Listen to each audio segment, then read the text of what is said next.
Halo, selamat datang. Jumpa kembali dalam program Solusivitas. Obrolan santai namun tetap solutif. Kali ini program khusus kami adalah dengan tema penyiaran kita, ya.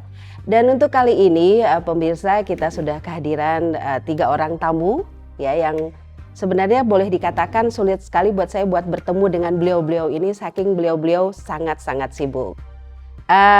Kali ini obrolan seputar penyiaran, tentu banyak sekali isu yang bisa kita kupas satu persatu, namun tentunya waktu kita tidak akan cukup ya kalau dalam satu kali pertemuan ini hanya kita akan membahas semuanya. Nah, kali ini akan lebih kita fokuskan mengenai demokratisasi penyiaran dan kemudian mengenai perkembangan dari revisi Undang-Undang Penyiaran. Baik, untuk tidak berpanjang-panjang lagi, di studio sudah hadir Profesor Dr. Dian Wardiana Syuhro, MSI. Betul ya Pak ya? Lengkap kan saya menyebutkannya. Tapi beliau biasa dipanggil dengan panggilan singkat yaitu Prof. Dian. Mang Dian. Oh, Mang Dian.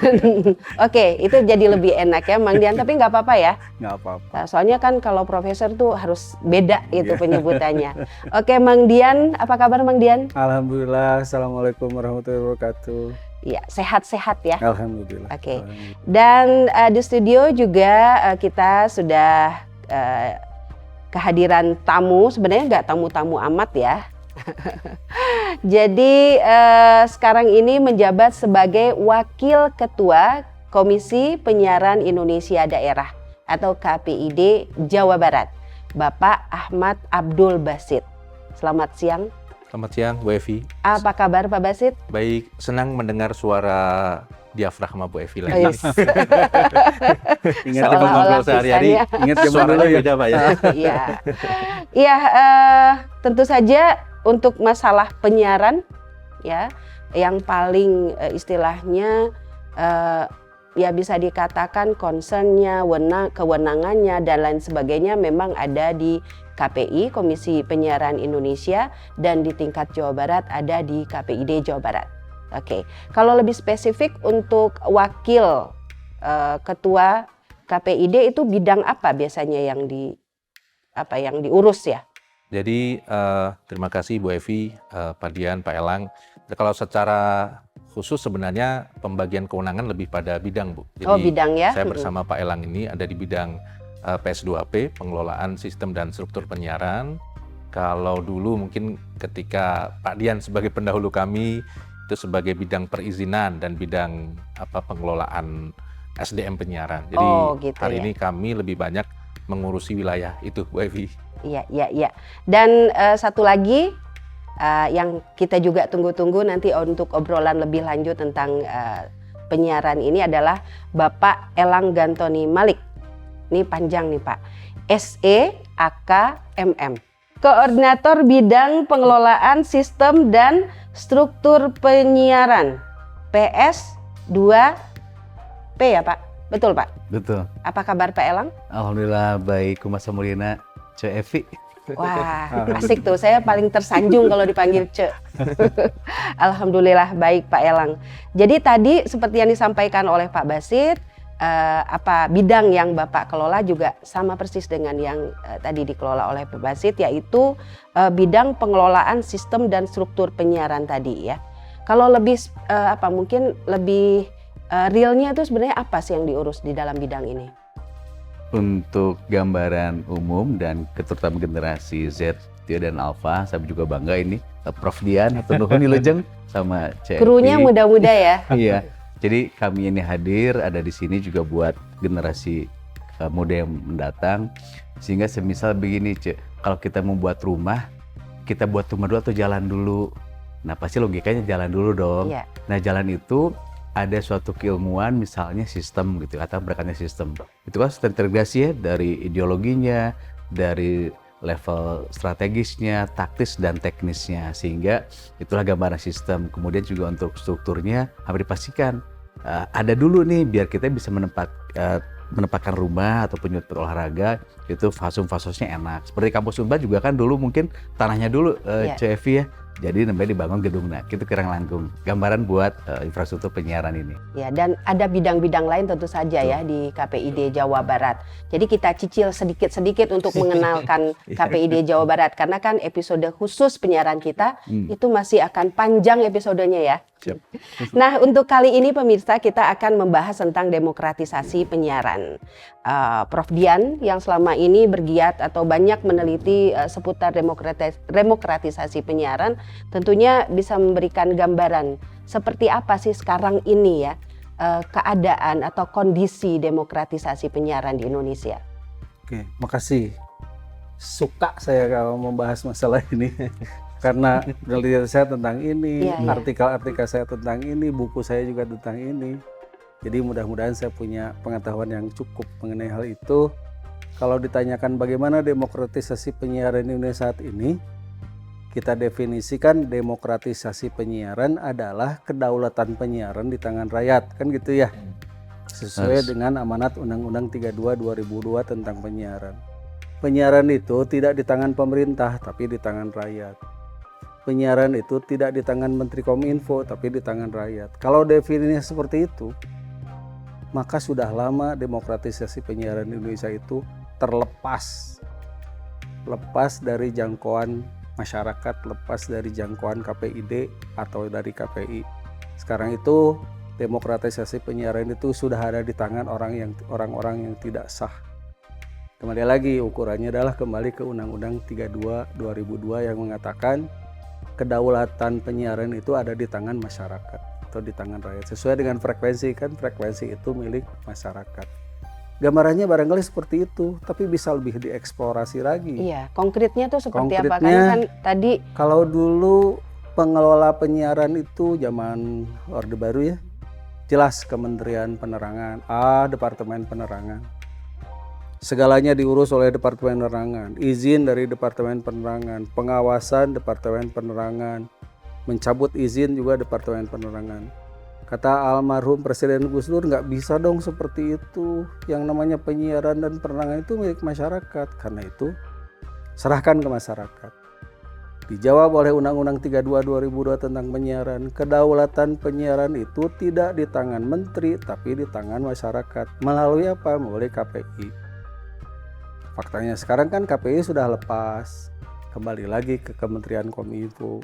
Buat saya, sejak lama penyiaran itu terlepas dari tangan kita. Itu sementara jawaban. tangan kita itu artinya adalah tangan masyarakat. Tangan masyarakat. Kembali lagi, frekuensi itu adalah milik negara, dipergunakan sebaik-baiknya untuk kesejahteraan masyarakat, kan gitu ya. Maka pemegang kedaulatan frekuensi itu adalah masyarakat, bukan negara, bukan pemerintah. Saya memisahkan antara negara dengan pemerintah ya.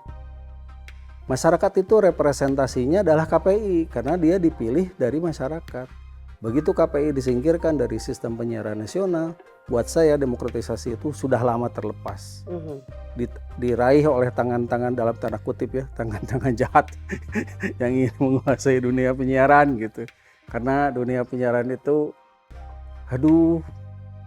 dalamnya tuh indah gitu. Jadi semua orang ingin memiliki itu. Seperti ini ya, semut mendekati betul, gula, betul. begitu ya.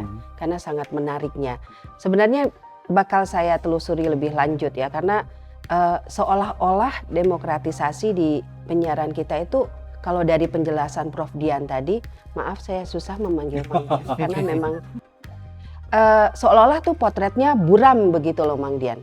Mungkin lebih dari buram ya, mungkin sudah hilang gitu. Karena itu kemudian kita berpikir melakukan langkah-langkah lain agar kedaulatan itu dikembalikan kepada masyarakat. Entah bagaimana caranya, nanti kita eksplorasi lah berdasarkan diskusi di antara kita. Iya, tadi kan kesannya adalah bahwa awalnya secara ideal masyarakat itu diwakili oleh KPI dan di tingkat daerah ada KPID. Tapi tadi ada sedikit isu kelembagaan ya Pak Basit ya. Nah kalau Pak Basit sendiri sejalan dengan tadi yang sudah disampaikan oleh Pak Dian, apa iya gitu ya sedemikian buramnya, bahkan kata Pak Dian tuh lebih dari buram? Ya, banyak di antara kita ketika Omnibus Law itu dibahas, semua fokusnya pada isu perburuhan, ketenagakerjaan. Padahal di Undang-Undang 11 tahun 2020 tentang Cipta Kerja itu ada satu klaster yang sebenarnya sangat fundamental yang tadi Pak Penyiaran ya. singgung. Pasal 33 dan pasal 34 itu kan mengubah kewenangan Komisi Penyiaran Indonesia. Salah satunya mencabut kewenangan perizinan dari Komisi Penyiaran kembali ke pemerintah. Sebenarnya kita Komisi Penyiaran itu masih punya kewenangan untuk mengurusi di bidang isi siaran.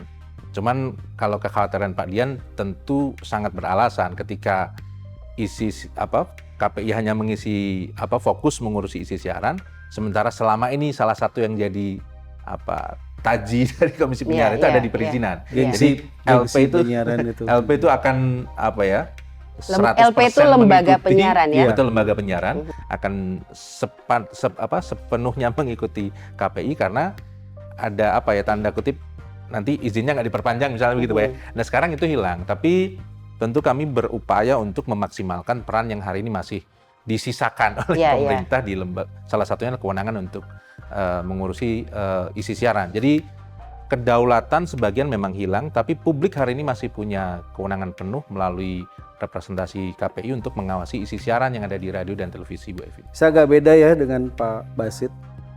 Buat saya nyawa penyiaran itu ada di frekuensi, di infrastruktur. Ya, yang diurus oleh divisinya gitu. Infrastruktur itulah nyawanya penyiaran. Bahwa ada isi siaran itu mah sebetulnya buntutnya saja.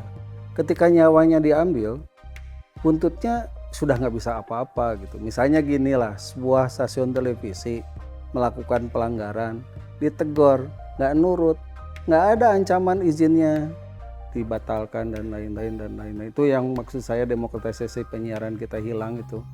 Karena kata Undang-Undang 32 kan, KPI adalah lembaga negara independen yang mengurus segala sesuatu tentang penyiaran. Segala sesuatu itu adalah frekuensi dan isi siaran. Itu yang saya maksudnya mungkin agak beda. Itu memang isu yang sangat signifikan ya. Dan itu selalu menjadi perbincangan dan selalu menjadi perbincangan yang bisa dikatakan hangat gitu ya. Karena tajamnya pro dan kontra ya di isu yang tadi kita bicarakan. Nah, tapi kalau tadi Pak Basit mengatakan bahwa kalau saat ini KPID dan KPI tentu saja akan kemudian mengarahkan kewenangannya, perhatiannya, tugasnya pada isi siaran. Nah mungkin Pak Elang bisa menceritakan karena kan tadi itu isunya adalah pada izin frekuensi dan segala hal yang memang kaitannya itu adalah pada sistem dan struktur ya Pak ya. Nah kalau begitu apa nih sekarang yang menjadi garapan kalau yang tadi dikatakan Pak Basit ini diarahkan pada kontennya? Betul, tadi CFI menyampaikan kata-kata izin juga sebagai insan pendidikan, izin kepada Prof. Dian, ada juga kepada Pak Wakil Ketua KPID. Izin ini terminologinya lebih kepada hal yang sedianya dilarang. Makanya orang berizin dulu loh, tapi kenapa saya minta izin dulu? Itu kan ada norma dan etika. Nah ketika ada norma etika berarti ada izin yang memang harus kita sepakati bersama. Pun demikian negara. Ketika negara bahasanya izin, loh kenapa harus izin? Nah mungkin lebih kepada mengatur atau meregulasi. Ini sebagai tolak ukurnya adalah terutama teman-teman generasi Z yang di hadapan saya ini, itu ada lembaga PBB yang cukup tua, namanya ITU, International Telecommunication Union. Itu berdirinya tahun 1856. Nah kalau kita telisik, ITU itu 1856 itu sudah tahu AM, FM, termasuk orbit satelit juga gak kaget. Berarti tahun itu kok teman-teman belahan mana gitu ya? Artinya sudah tahu. Saya sih langsung menebak teman-teman grupnya Newton ke sini gitu ya, Sir Isaac Newton, kemudian juga ada Nikola Tesla dan seterusnya. Nah, mungkin di anak muda tahulah Illuminati atau pencerahan. Nah di Indonesia sedang apa tahun 1856? Loh berarti kita kalah jauh gitu atau tertinggal. Nah sehingga bicara frekuensi memang diatur oleh ITU itu sehingga Indonesia tuh harus mengikuti regulasi tersebut. Kalau tidak nanti bertabrakan atau ada gangguan lah. Lamun di orang mas peleteran, lamun HTMA gitunya. Atau di jam kita nggak bisa komunikasi. Nah artinya bab komunikasi itu kalau ada alat pemancar dan penerimanya akan terganggu. Nah ini yang diatur sehingga dimunculkanlah kata-kata izin. Memang kita dalam Undang-Undang 32 2002 itu pasal 33-nya direvisi, 34-nya dicabut murni sehingga perizinan langsung ke pusat. Betul, izin lebih mudah, namun tadi pengawasnya lebih diperketat. Jadi kita memang lebih ke konten isi siaran. Kalau begitu, Cek. Ya, tadi mungkin minta dipertajam lagi atau mungkin dijelaskan lagi. Kalau begitu apa yang tertinggal ya dari kewenangan atau tugas yang sekarang ini dijalankan oleh divisi struktur dan sistem ya? Iya, kalau memang tadi ya izinnya sudah ke atas. Betul, sehingga kalau secara mudahnya atau normatifnya kita tinggal membuat akta perusahaan, kita daftar di OSS ya, di BKPM itu kita dapat NIB. NIB apa nih? Misalnya penyiaran. Setelah kita dapat NIB, kita bisa mengisi SIM P3 itu punya Kominfo dan juga Spektra sama Kominfo juga. Artinya izin dipermudah, namun ketika dapat izin, nah pengawasan ini termasuk kita ini semua masyarakat termasuk KPID betul-betul memperhatikan karena ada dampak tadi. Ya. Loh, siaran Indonesia nggak bisa serta-merta semau-mau gue gitu ya. Karena kita ini oke lah arah-arah anak muda, saya lihat kan generasinya pakaiannya udah kelihatan dalam tanda petik liberalis, tapi kan nggak bebas-bebas amat, mereka juga ada nilai-nilai. Kelihatan dari apakah ini ibunya atau ayahnya yang dominan di kepalanya. Saya bisa melihat dari ekspresi matanya. Teman adik-adik ini tepatnya anak-anak saya gitu ya, karena saya juga udah punya anak Cik. Udah besar-besar pula sama sebaya. Kan kelihatan dari cara berdiri, cara posisi tangan kelihatan ini apakah dominan ibunya atau ayahnya, itu kelihatan. Artinya apa kita yakin absolut kita bisa berdemokrasi? Tentu untuk diri dulu. Apakah yakin kuliah di Vkom ini atas dasar keinginan pribadi? Belum tentu.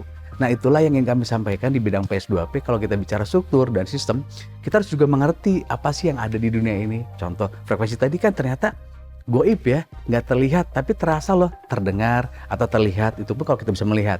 Sehingga menjadi penting hal-hal demikian untuk kita komunikasikan bahwa ayo kita ini hidup banyak hal yang harus kita pelajari dan kita sama-sama belajar, saling menghormati apapun tujuannya. Sehingga dalam hal ini frekuensi adalah milik publik, artinya seluruh masyarakat dunia saja, tidak sebatas Indonesia saja, harus diatur dengan baik sehingga dibuatlah kanal-kanal.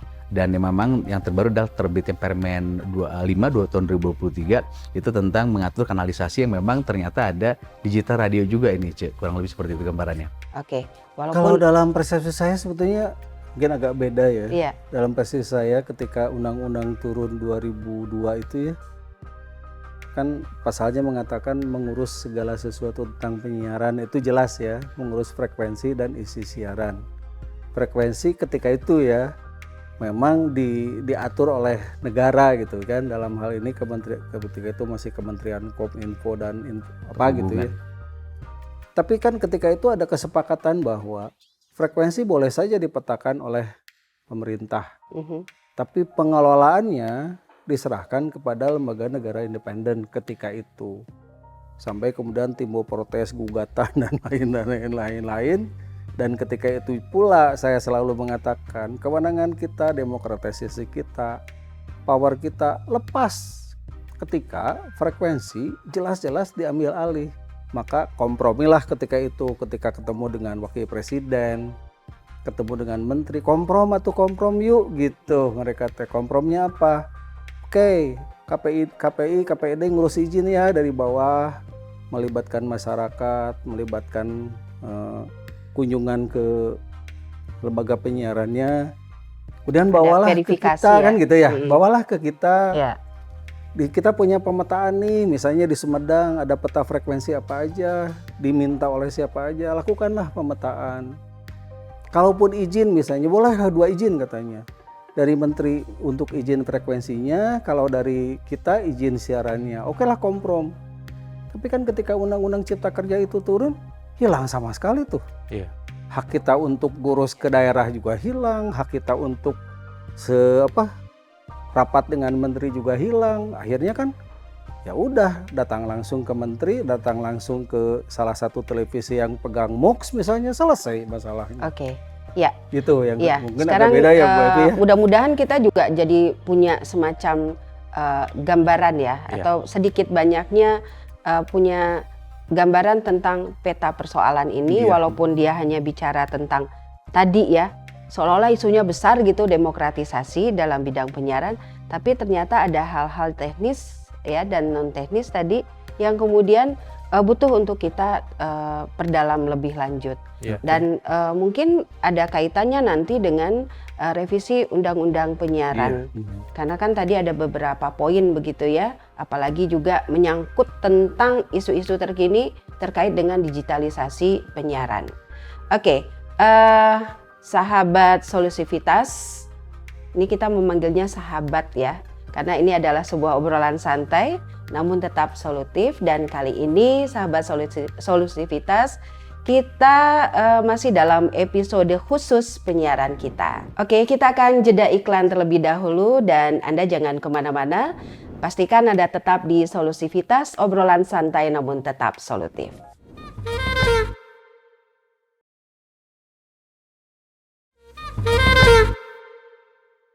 Solusivitas, obrolan santai namun tetap solutif. Kali ini episode khusus bersama teman-teman dari KPID Jawa Barat, karena program ini adalah program penyiaran kita. Nah, tadi kita sudah ngobrol tentang gambaran ya, bagaimana demokratisasi penyiaran dari Prof. Dian, juga dari Pak Basit, kemudian juga dari Kang Elang ya. Nah, kita akan lanjut nih. Kita masih bicara tentang demokratisasi penyiaran, Pak Dian. Tadi seolah-olah memang potretnya buram, bahkan menurut Pak Dian itu lebih dari buram begitu ya. Sudah hilang. Ya, tapi di balik itu semua Pak Dian, apakah Pak Dian masih melihat ada semacam ya sisi-sisi yang mungkin positif ya? Karena bagaimanapun juga kita sudah mendapatkan ini semua dengan susah payah ya Pak ya. Kondisi yang kita hadapi saat ini di bidang penyiaran itu salah satu dari buah reformasi yang tentu saja kita semua juga ingat ya seperti apa perjuangan untuk mendapatkan reformasi itu tadi. Dan Undang-Undang Penyiaran itu adalah salah satu ya produk yang lahir dari perjuangan reformasi. Masa sih Pak, masa sih Prof Dian, masa sih Mang Dian, sama sekali nggak ada itu istilahnya sisi yang bisa dikatakan memberi harapan. Saya memerlukan momentum. Tahun 1998 itu momentumnya enak banget. Ketika pemerintah tiran digulingkan, timbul harapan. Itu kan kata teori komunikasi seperti itu, kayak rise of expectation kan gitu ya. Harapan-harapan memuncah. Ketika itu gerakan masyarakat sipil lagi kuat-kuatnya, fundingnya lagi kuat-kuatnya, sehingga Komisi 1 juga ikut dukung di dalamnya. Ketika itu maaf juga ya, pemerintah sedang tidak berdaya, setidak berdayanya. Momentumnya tepat Bu, tahun 98 itu. Kan itu datanglah Undang-Undang 2002 yang sangat demokratis. Tapi masalahnya sekarang ke teori lagi balik. Kalau pemerintah kuat, masyarakat sipil itu pasti lemah. Itu katanya kan seperti itu. Kalau masyarakat sipil yang kuat, pemerintahnya bakal lemah. Nah, harapan kita main di mana nih? Pemerintahnya dilemahkan, masyarakat sipil naik lagi, sehingga undang-undang balik lagi ke momentumnya. Atau kita komprom aja deh. Masyarakat sipil kuat, tapi masyarakat sipilnya kuat tapi pemerintahnya juga kuat. Itu barangkali yang kita sebut sebagai masyarakat madani, itu pemerintahan yang madani Civil kan seperti society, itu. ya. Oke, kita komprom deh. Masyarakat sipil maunya apa, lembaga penyiaran maunya apa, pemerintah juga maunya apa, KPID maunya juga apa gitu. Silakan terbuka. Dan ketika ketemu empat-empatnya nggak nyambung. KPI berkepentingan supaya kewenangan dia diperluas, diperkuat. Pemerintah juga berkepentingan agar power dia tetap ada di situ. Lembaga penyiaran yang sekarang lagi mapan-mapannya, pro-nya pasti ke pemerintah karena lebih aman kalau dia ke pemerintah. Masyarakat sipil sekarang lagi tidur, nggak ada gerakannya sama sekali. Atau mungkin fundingnya juga sudah hilang gitu. Nah, kembali lagi ke Ibu. Cara yang paling baik dari undang-undang penyiaran adalah komprom di antara stakeholder penyiaran. Tapi jangan sampai kehilangan nyawa demokratisasi penyiaran. Kalau demokratisasi penyiaran selalu kita katakan kedaulatan ada di tangan masyarakat, Ya sudah, kita komprom aja, kedaulatan itu masa di tangan masyarakat, bisa juga di tangan pemerintah secara berimbang gitu, sesuai dengan teori Madani tadi. Pertanyaan berikutnya, tidak terlalu mudah juga. Tidak terlalu mudah juga mengkompromkan mereka karena kepentingannya sudah ke utara dan ke selatan. Ya, mungkin apa yang sekarang ini kita pantau juga ya, mungkin Prof. Dian juga memantau bagaimana perkembangan dari revisi Undang-Undang Penyiaran. Tapi itu nanti akan kita bicarakan lebih lanjut. Nah, tadi saya kembali kepada pertanyaan saya ya, istilahnya mungkin kalau dibandingkan dengan tahun 90-an, bahkan 90-an akhir, situasi penyiaran di kita itu sangat-sangat jauh berbeda. Betul ya Mang Dian? 90-an ya? Iya. Okay. Bahkan mungkin sebelumnya lagi kalau kita mau flashback gitu ya, di mana untuk siaran berita barangkali itu dimonopoli oleh TV saja, dimonopoli oleh TVRI yang notabene adalah TV penyiaran publik, tapi kemudian banyak campur tangan pemerintah begitu ya. Kalau kita bandingkan dengan masa-masa itu Mang Dian, dengan saat sekarang, mau itu siaran informasinya, mau itu siaran jurnalistiknya, mau itu penyiaran edukasinya, atau mungkin penyiaran program-program hiburan, tentunya itu sudah sangat jauh berbeda. Oke, kita banding Bu. Era Soeharto dan sekarang, kita coba banding. Era Soeharto itu adalah masa di mana pemerintah itu sangat-sangat powerful. Pak RSAC ini aja nggak bisa ngapa-ngapain. Yang namanya radio itu beritanya selalu dari RRI. TVRI juga sangat mendominasi, sehingga selalu kalau ada kegiatan apa-apa, televisi swasta pun gabung ke TVRI. Buat saya itu masa yang paling sial dalam dunia penyiaran Indonesia. Sial kenapa? Karena penyiaran Indonesia ketika itu pro-nya ke pemerintah, bukan ke masyarakat. Oke, bergeser sekarang. Sekarang sudah mulai. Televisi swasta independen, TVRI sudah menjadi radio publik, bahkan RRI sudah jadi radio publik. Pertanyaannya, apakah isinya sudah jadi publik? Apakah TVRI isinya juga sudah jadi televisi publik? Kan enggak juga. Karena ketika ketika mereka menyusun undang-undang penyiaran dan menyusun radio publik, yang jadi bayangan dia adalah BBC London. Itu radio publik yang dibiayai oleh anggaran negara tapi independen, sehingga kerjanya menjelek-jelekan pemerintah Inggris gitu. Nah, kita juga sebetulnya RRI pengennya seperti itu. Udah dibiayai oleh APBN tapi kerjanya adalah watchdog buat pemerintah.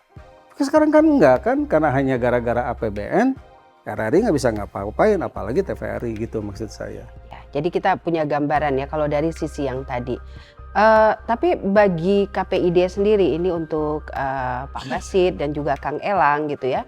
Kalau tadi lebih banyak istilahnya akan fokus pada pada isi siaran.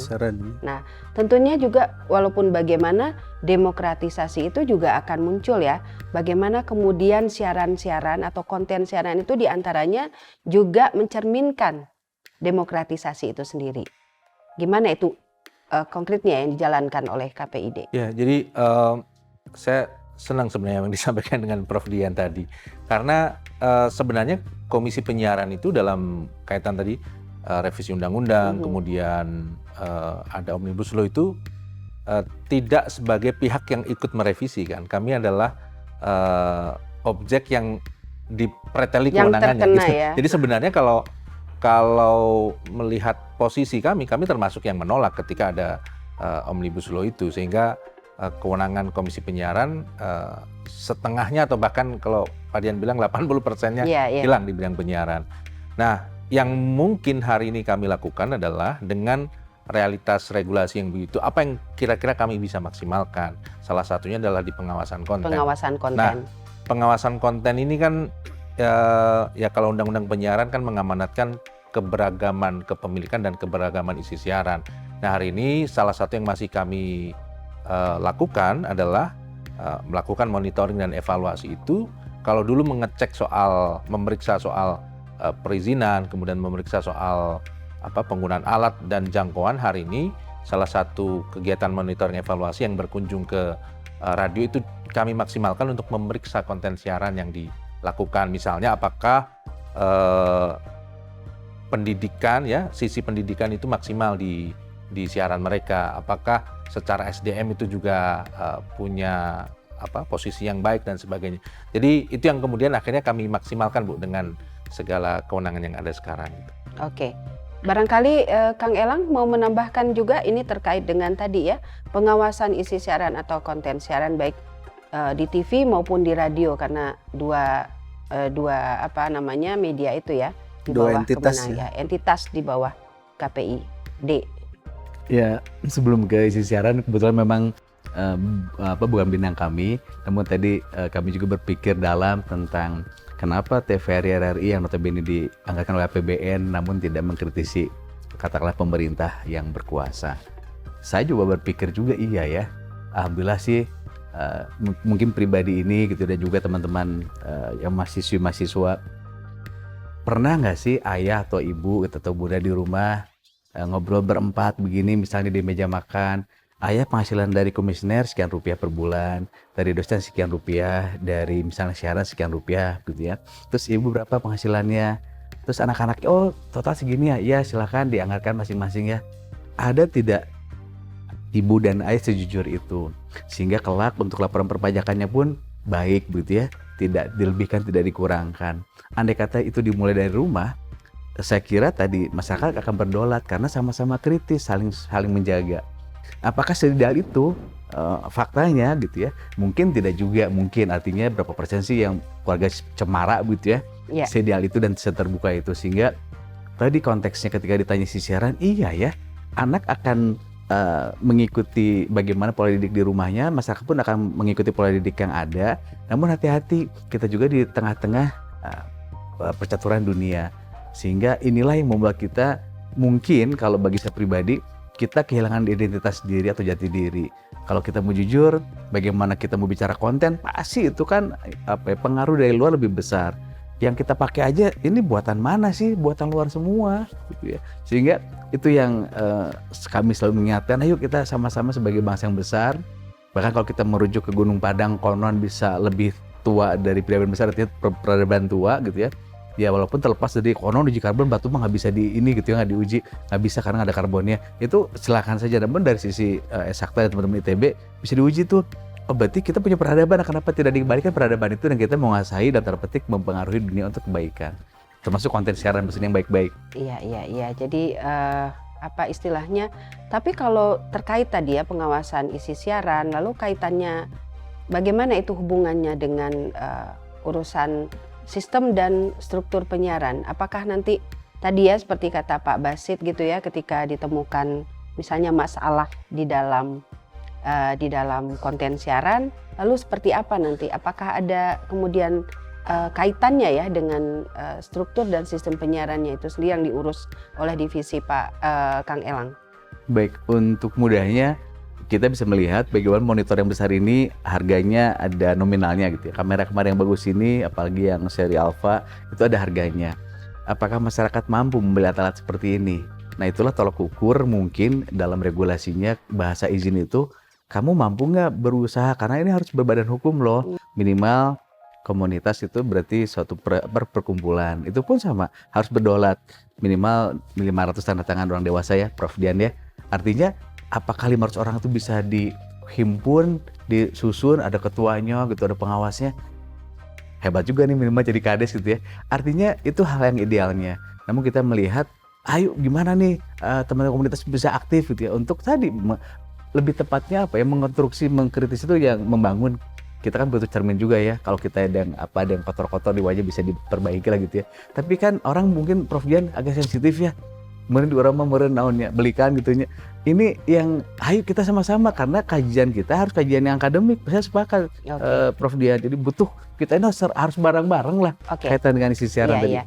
Jadi mungkin lebih kaitannya ke infrastrukturnya juga ya. Atau contoh real sedikit Bu, misalnya ketika isu digitalisasi penyiaran, kan secara kewenangan izin Komisi Penyiaran sudah tidak di situ, tapi secara kewenangan untuk menjaga publik tetap mendapatkan hak terhadap akses informasi itu kan kami masih miliki. Jadi kemarin dalam isu digitalisasi televisi itu, beberapa yang kami advokasi adalah, oke, TV-nya pindah dari frekuensi analog ke digital.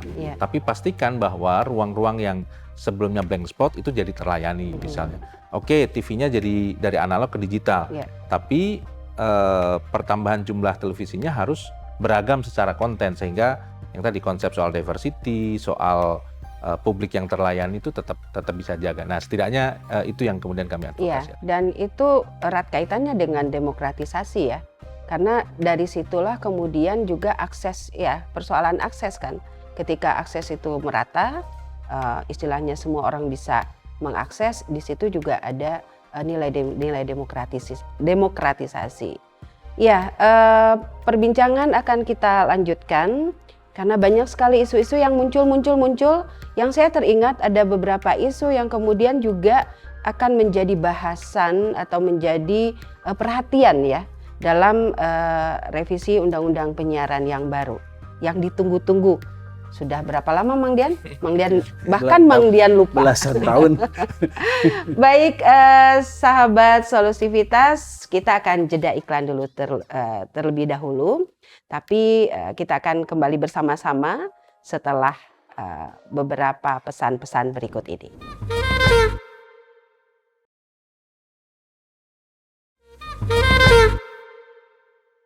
Sahabat Solusivitas, kita berjumpa kembali. Kita lanjutkan obrolan kita tentang dunia penyiaran dalam edisi khusus Solusivitas Penyiaran Kita. Tadi obrolannya semakin meninggi ya. Semakin meninggi dari segala hal ya emosi, ya bahasanya, isunya dan lain sebagainya. Tapi tentu saja itu berangkat dari kepedulian ya Prof Dian ya, Pak Basit dan juga Pak Elang. Bagaimana kemudian kita sangat ingin dunia penyiaran kita ini maju dan benar-benar bermanfaat bagi masyarakat. Nah, sekarang ini yang sedang juga menjadi perhatian, kalau boleh saya bilang sebenarnya tidak saat ini saja. Sudah lama, bahkan ini yang sangat ditunggu-tunggu. Jadi jangan-jangan juga ada yang udah capek nunggu. Tentang finalisasi dari rancangan Undang-Undang Penyiaran. Nggak final-final gitu ya. Tapi kalau nggak salah saya terakhir itu salah seorang anggota Komisi 1 DPR RI itu menjanjikan pembahasan itu akan diselesaikan sebelum pemilu. Mang Dian senyum-senyum kayak gitu terus. Sudah berapa pemilu yang dongengnya panjang Bu Evi.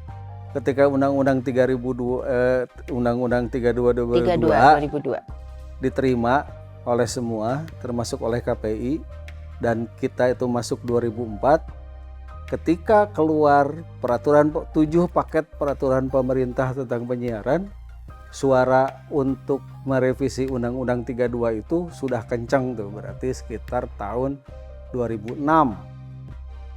Sudah dijanjikan oleh Presiden, sudah dijanjikan juga oleh DPR ketika itu. Ya udah, kalau KPI sama Kominfo tidak akur, revisi aja undang-undangnya. Dah janji itu. Katanya sudah masuk prolegnas tahun berikutnya. 5 tahun kita bereskan.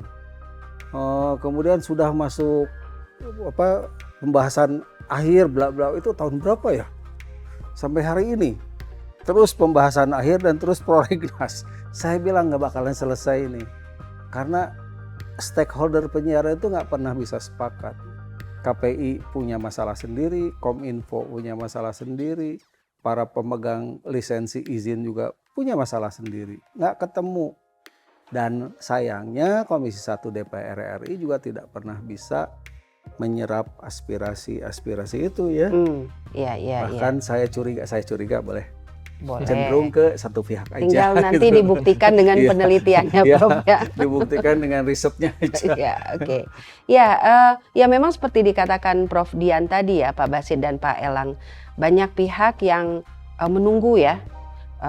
Tapi pada saat bersamaan juga banyak pihak yang mungkin sudah terserahlah skeptis gitu ya dengan revisi Undang-Undang Penyiaran ini. Tapi kalau KPID sendiri ya sebagai bagian yang integral ya dalam konteks ini, itu ada upaya untuk mungkin mempercepat agar revisi undang-undang penyiaran ini benar-benar disahkan begitu? Gimana Pak Basit? Kami dalam hal ini KPI itu salah satu yang sebenarnya sangat berharap revisi undang-undang penyiaran itu segera diselesaikan. Jadi ini tahun ketiga kami Bu di Komisi Penyiaran Daerah Jawa Barat itu. Dan setiap tahun sama di momen Rakornas misalnya ada tamu dari Komisi 1 dan selalu yang dijanjikan adalah ini masuk prolegnas prioritas, tahun depan diselesaikan dan alhamdulillah ini sudah tahun ketiga belum selesai juga gitu. Kenapa kami berharap? Karena usia Undang-Undang Penyiaran itu kan sudah 21 tahun sampai hari ini. Iya. Dan realitasnya ekosistem penyiaran kita kan berubah gitu. Sangat-sangat berubah ya. Bahkan digitalisasi dalam konteks internet sudah berkembang begitu pesat meninggalkan penyiaran yang berbasis terestrial. Iya. Selain itu harapan juga dari komunitas penyiaran itu menyampaikan bahwa mereka butuh keadilan dalam berbisnis salah satunya. Misalnya radio dan TV diatur begitu ketat, menempuh proses perizinan yang ketat, tapi platform-platform digital yang OTT misalnya, mereka masih bebas berusaha. Sementara mereka bermain dalam lapangan yang sama. Nah, saya pikir itu juga aspirasi yang kami dengar. Nah, secara prosedural sebenarnya KPID Jawa Barat sudah menempuh beberapa hal. Misalnya dari Komisi 1 sudah beberapa kali berkunjung ke KPID untuk menyerap aspirasi. Kemudian dalam sosialisasi pada publik soal rencana revisi undang-undang ini, kami juga sudah terlibat. Maksud saya tahapannya sudah ditempuh. Nah, tinggal ini political will-nya saja nih. Komisi 1 mau ngetok palu apa enggak gitu. Apakah masih ada yang belum selesai? Memang janji terakhir itu sebelum pergantian DPR RI tahun ini. Berarti kan kemungkinan sebelum 14 Februari ya. Nah, kalau sebelum 14 Februari, saya pun agak pesimis akan selesai dengan cepat. Nanti ada anggota baru, prosesnya masih akan jadi panjang lagi gitu. Lobby-lobbynya belum selesai, Pak. Jadi bisa dikatakan paling tidak Pak Basit dengan Pak Dian itu pesimis ya bahwa akan benar-benar rancangan undang-undang ini final sebelum pemilu.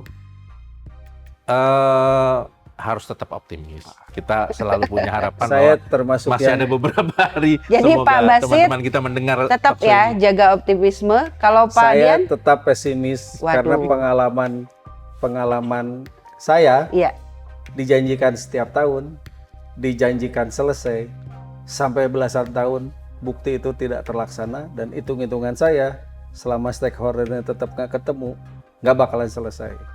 jadi itu dampak di PHP ya.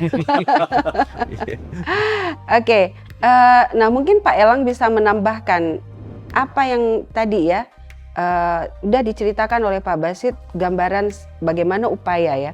Tapi kira-kira apa lagi nih yang direncanakan oleh KPID begitu ya? Karena ini kan menyangkut juga sistem dan struktur penyiaran juga ya.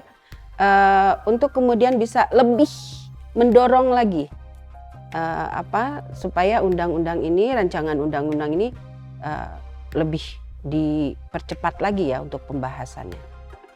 Ya, kalau kami pribadi ini melihat bahwa penyiaran di sini kan lebih kepada menyiarkan. Dulu mungkin belum ada toa gitu ya untuk berdemo. Nah, jadi ini variabel teknologinya cukup kental. Seperti dulu Radio Malabar kok bisa sampai ke Belanda ya. Karena itu kan shortwave. Shortwave itu dia akan mantul di ionosfer, kemudian dipantulkan sehingga diterima di negeri Belanda.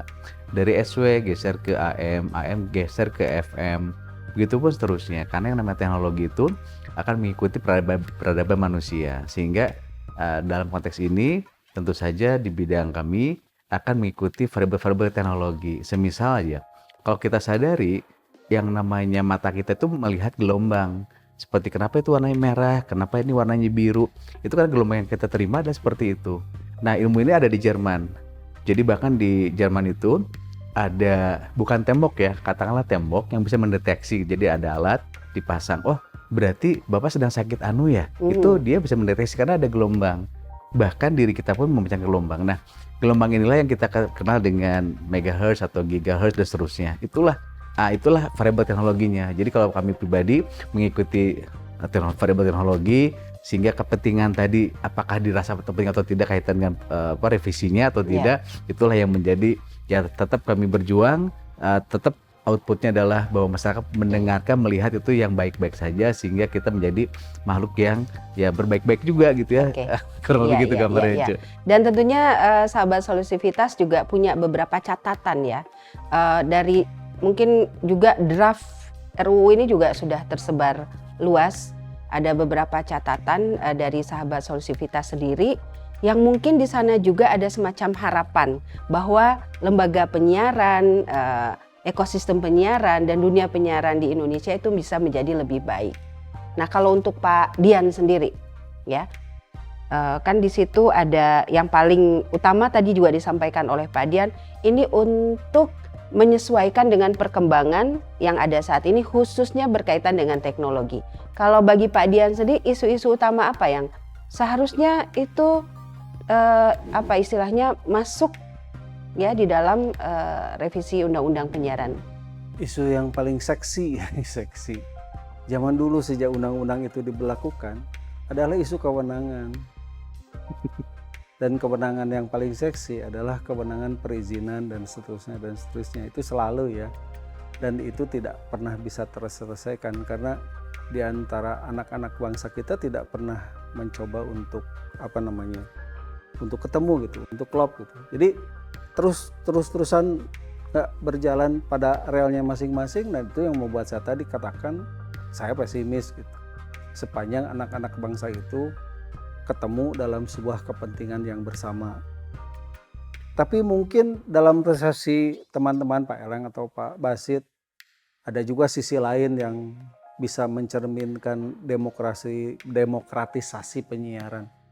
Ingatlah zaman dulu, demokratisasi penyiaran itu dinyatakan oleh satu kan, semakin banyak orang yang memiliki lembaga penyiaran, satu, semakin banyak jenis jadi isi siaran itu kan, semakin kuatnya kontrol masyarakat terhadap isi penyiaran kan gitu ya, diversity of ownership, diversity of content, kemudian makin tingginya pemerintah daerah dalam mengurus dunia penyiaran kan dulu pernah ya melakukan desentralisasi. Nah, sepanjang itu dipiara sebagai sebuah harapan dalam sebuah demokratisasi penyiaran sih, saya sih oke aja undang-undang itu direvisi gitu. Tapi sama sekali nggak boleh keluar dari itu. Jangan sampai mengatakan bahwa ya udahlah penyiaran urusan pemerintah, kita mah hanya isi siaran aja, nggak bisa gitu juga. Karena isi siaran dan frekuensi itu paket yang nggak bisa dipilah-pilah. Oke. Ya, tapi tadi sebenarnya juga saya sempat mencatat ya concern Pak Dian yang lain atau Prof Dian yang lain, yaitu terkait dengan lembaga penyiaran publik. Nah, di dalam revisi undang-undang yang baru ini berdasarkan draft yang saya baca, ada arah untuk penguatan kedua lembaga ini. Lembaga penyiaran publik, saya ngasih gambaran ke bapak-bapak terhormat yang ada di komisioner itu ya. Di Jawa Barat itu ada sekitar 12 lembaga penyiaran publik lokal kan. Saya jalan-jalan di Jawa Barat, berapa yang sudah menjalankan ide tentang lembaga penyiaran publik? Hanya 2 Pak, Kuningan dengan Sumedang. Yang lain-lain itu menjadi lembaga penyiaran publik lokal yang tidak jelas. Punya pemerintah bukan, punya publik juga bukan. Jadi mereka itu lembaga penyiaran publik bukan-bukan. Itu kondisinya Pak, saya laporkan ke Bapak sekarang. Saya bilang, kalau Bapak tidak sebagai lembaga penyiaran publik yang bukan-bukan kayak sekarang, udah balik lagi aja jadi milik pemerintah.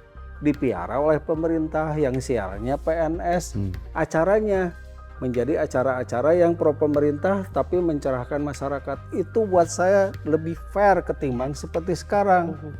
Dari tahun 2002, tapi sampai sekarang masih lembaga penyiaran publik terjelas. Oke, iya. Ya.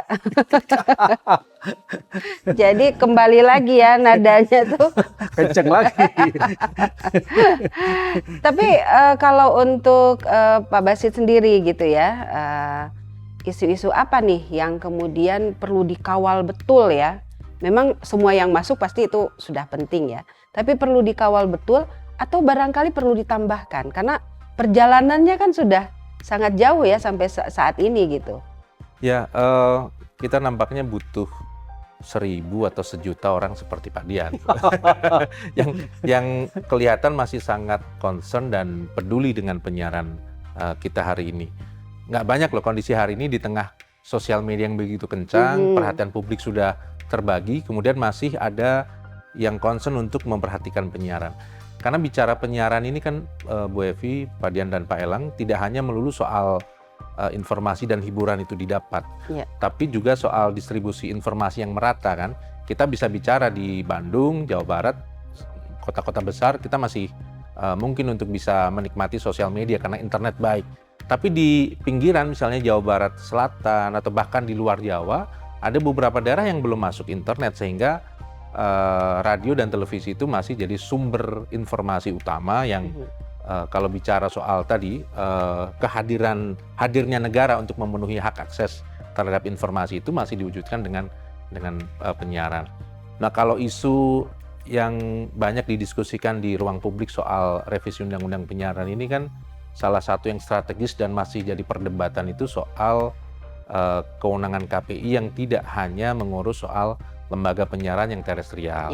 KPI sebagian mendorong untuk juga mengurus platform OTT digital gitu ya. Meskipun pertentangannya juga kan ngapain sih KPI cawe-cawe di situ gitu.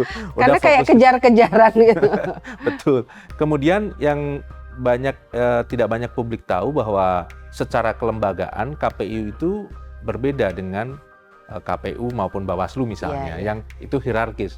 Jadi KPI pusat dengan KPU pusat dengan daerah itu hierarkis. Independen ya. Sementara KPI kan masing-masing tuh antara daerah dengan pusat, tidak saling membawahi tapi koordinasi. Nah, secara kelembagaan ini memang dinamikanya terasa. Jadi di beberapa forum karena setara jadi terasa. Ada wacana untuk kemudian membuat itu jadi hierarkis. Tentu pro kontra juga soal itu. Kemudian soal penganggaran. Nah, hari ini Komisi Penyiaran itu tidak banyak yang secara penganggaran itu dapat support yang baik dari pemerintah. Jawa Barat masih bersyukur. Ini kami meneruskan warisan dari Prof. Dian ini sehingga perhatian pemerintah masih baik ke Komisi Penyiaran sehingga secara program masih bisa berlangsung. Nah, itu beberapa hal Bu yang saya pikir jadi perhatian publik, termasuk juga isu soal masa jabatan. Nah, Komisi Penyiaran ini sebagai lembaga negara, nggak tahu dulu gimana ceritanya, kok berbeda dengan lembaga negara yang lain. Lembaga negara yang lain ada sebagian besar 5 tahun, ini Komisi Penyiaran hanya 3 tahun. Saya jawab gitu. Ya, karena saya kebetulan saksi. Nah, gimana tuh? 3 tahun itu untuk mencegah agar dia tidak menjadi the Lord of Broadcasting. Jadi kita menghindari raja-raja broadcasting. Kalau dia biasanya 5 tahun, diperpanjang 5 tahun, dia tuh jadi raja loh di broadcasting. Karena jadi 10 tahun. Ya, bisa jadi agennya frekuensi, agennya izin dan lain gitu. Kita hindari Jadi itu. untuk menghindari. Yang satu lagi, ketika itu isunya adalah desentralisasi. Jadi biarkanlah masyarakat Jawa Barat mengelola frekuensi yang ada di Jawa Barat di bawah KPID Jawa Barat ketika itu. Jadi tidak ada pernah KPI pusat menjadi atasan dari KPID Jawa Barat misalnya, nggak pernah ada. Jadi KPU, Bawaslu dan KPID lain kasusnya. Tapi ini bagian dari bagian juga isu yang berputar di dalam revisi Undang-Undang Penyiaran, yaitu mengenai kelembagaan KPI dan KPID. Tapi kalau saya sebagai warga masyarakat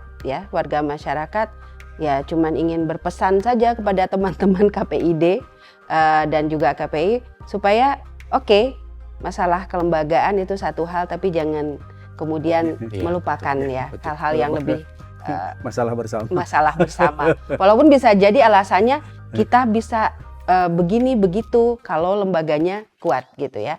Tapi pasti tahulah mana porsinya begitu ya. Dan menarik tadi seperti yang disampaikan oleh Pak Basit Prof. Dian, bahwa situasi kondisi KPID di daerah-daerah juga itu sangat dinamikanya berbeda-beda. Oke, nah kalau sekarang kita bicara tentang revisi Undang-Undang Penyiaran, kemudian banyak sekali hal-hal yang bisa menerbitkan harapan kalau saya sendiri ya, melihat dari apa-apa yang dibicarakan, yang paling istilahnya krusial diantaranya adalah menjaga bagaimana konten itu sesuai dengan juga budaya, ya, lalu kemudian juga norma masyarakat, ya pokoknya yang berkaitan dengan fungsi budaya dan sosial dari lembaga penyiaran. Yang itu barangkali yang kemudian banyak orang istilahnya khawatir ya atau concern dengan bagaimana kemudian konten-konten yang ada di YouTube yang notabene tidak punya, ya, itu semacam wilayah yang bisa dikatakan masih bebas sepanjang dia lepas dari undang-undang ITE dan lain sebagainya. Tapi dalam konteks itu kayaknya agak susah ya memang. Gimana tuh Pak Basit untuk istilahnya ini juga akan banyak halangan ya untuk sampai ke sana gitu kewenangan KPI. Ya sempat ada harapan yang sama ketika kemarin digitalisasi televisi itu diberlakukan. Karena kan narasi yang disampaikan oleh pemerintah itu ketika pindah ke digital maka ada slot frekuensi yang bisa digunakan oleh bagian masyarakat yang lain. Jadi akan ada TV-TV baru yang kemudian melahirkan konten-konten baru. Ada TV-TV baru yang kemudian bisa menampung SDM-SDM baru. Ada TV-TV baru yang kemudian diharapkan bisa menampung karyawan-karyawan baru. Harapan itu sempat muncul, tapi kekhawatiran yang lain juga ada. Dulu ketika Undang-Undang Penyiaran keluar itu kan semangatnya tadi desentralisasi, lembaga penyiaran lokal tumbuh. Tapi setelah 20 tahun berjalan, ternyata tidak banyak lembaga penyiaran lokal itu yang mampu bertahan. Akhirnya mereka harus terpaksa menyerah dan itu kolaborasi dengan lembaga-lembaga penyiaran yang ada di Jakarta itu. Karena perizinannya juga tidak jujur, tidak adil gitu ya Pak ya. Ada lembaga siaran televisi yang sudah bertahun-tahun bersiaran dan mendapatkan infrastruktur yang kuat di setiap daerah mendapatkan frekuensi. Sementara lembaga penyiaran lokal sudah nggak punya modal, frekuensinya juga terbatas, jangkauannya juga terbatas. Seperti Muhammad Ali menghadapi Mike Tyson menghadapi Elia Pikal.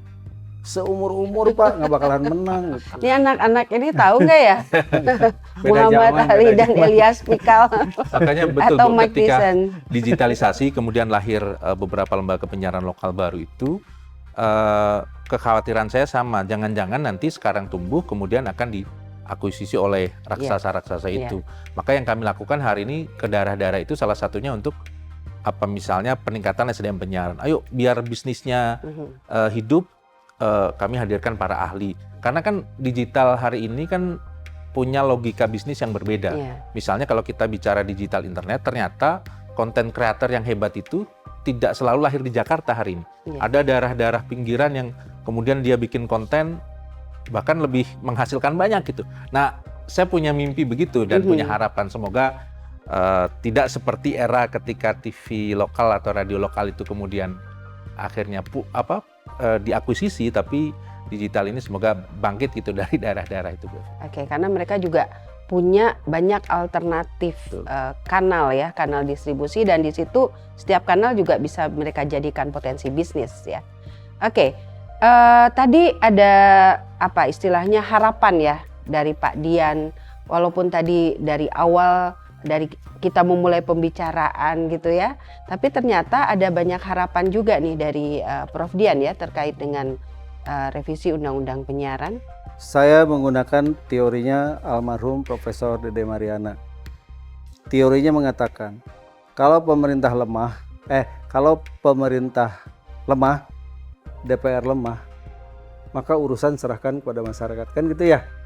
Teorinya mengatakan seperti itu. Ketika itu pemerintah sedang lemah-lemahnya, DPR juga sedang lemah-lemahnya. Oh, ini kondisi pada saat lahirnya Undang-Undang Penyiaran dan tahun di antara 2002. dua mereka itu tidak pernah ketemu gitu kepentingannya. Maka teorinya mengatakan serahkan ke masyarakat. Kewenangan itu diserahkan ke KPI, kan ya gitu ya. Tapi kan sekarang sudah berubah. Pemerintahnya sudah kuat, DPR-nya sudah kuat. Serahkan ada pilihan, serahkan ke pemerintah pasti ditolak di mana-mana, serahkan ke KPI juga pasti ditolak oleh kemana-mana. Seperti pers aja, serahkan ke Dewan Pers. Para profesional itulah yang ngurus dirinya sendiri gitu. Di kita kan banyak sekali televisi ngumpul. Jadi organisasi apa? Bikinlah Dewan Televisi misalnya. Atau Dewan Media Penyiaran. Iya, Dewan Media Penyiaran. Atau Dewan Radio misalnya. Pilihlah misalnya 5 orang terbaik di antara mereka. Mereka yang ngurus, satu, ngurus perizinan dan lain-lain. Memperpanjang perizinan dan lain-lain. Kedua, mengawasi isi siarannya. Tidak cukup dengan KPID ya atau KPI. Kan representasi masyarakat juga. Kan beda ya dengan lembaga negara yang lain. Ide saya sebetulnya dipotong karena banyak teman-teman dari KPI. Ide lengkapnya, maaf ya, hanya di sini ya, hanya di. Tapi ini disiarkan loh Pak Dian. Nah itu yang saya nggak berani. Saya nggak berani mengatakan bubarkan saja KPI. Saya nggak berani mengatakan itu, maaf. Iya, tapi ya itu tadi ya, apa yang bisa kita lakukan? Kalau pendapat sih bisa seperti yang disampaikan oleh Pak Dian, karena memang ada contohnya di bidang-bidang lain gitu ya. Kalau Pak Basit sendiri gimana pendapatnya? Ya, hari ini sebenarnya kami masih menaruh harapan pada publik untuk terlibat lebih besar dalam urusan penyiaran kita, karena ternyata juga tidak banyak yang sadar bahwa TV atau lembaga penyiaran itu kan sebenarnya meminjam atau ya mungkin menyewa frekuensi yang sebenarnya milik publik. Sehingga publik berhak untuk protes. Nah, kami di KPID ingin ngajak, ayo masyarakat Jawa Barat kembali perhatikan radio dan televisi, termasuk ikuti awasi siarannya. Ketika ada yang melanggar, silahkan Anda boleh protes gitu. Bahkan kalau ada konten-konten yang sekira tidak sesuai dengan kebutuhan Anda, silahkan Anda protes, dan kami sebagai representasi publik itu akan yang mengeksekusinya, memberikan sanksi atau melakukan tindakan. Tapi apapun yang tadi disampaikan, saya terima kasih karena ternyata hari ini saya dapat vitamin-vitamin baru dari Prof Dian ketika masih kurang vitamin. Oke, Pak Elang, Kang Elang ya saya manggilnya, karena saya dipanggil Ece sama Kang Elang, juga Pak Basit dan Prof Dian. Walaupun tadi istilahnya perbincangan kita mungkin ada semacam pro dan kontra gitu ya, ada kutub negatif, ada kutub positif, ada kutub pesimis, ada kutub optimis, tapi itulah kenyataan yang barangkali kita bisa lihat menjadi semacam gambaran bagaimana kita memandang dunia penyiaran kita dan juga harapan bagi lahirnya atau finalnya revisi Undang-Undang Penyiaran yang saat ini sudah ada di tangan Komisi 1 DPR RI. Saya ucapkan terima kasih atas obrolannya, ilmunya, dan lain sebagainya. Assalamualaikum. Hari ini Prof Dian semangat terus, juga Pak Basit dan Kang Elang. Insya Allah kita akan berjumpa kembali ya dalam obrolan penyiaran kita yang lebih lebih menarik lagi, lebih berbobot lagi. Oke, sahabat Solusivitas, terima kasih sudah menyaksikan program ini. Anda bisa saksikan program menarik lainnya di Divia Unpad TV, dan sampai jumpa.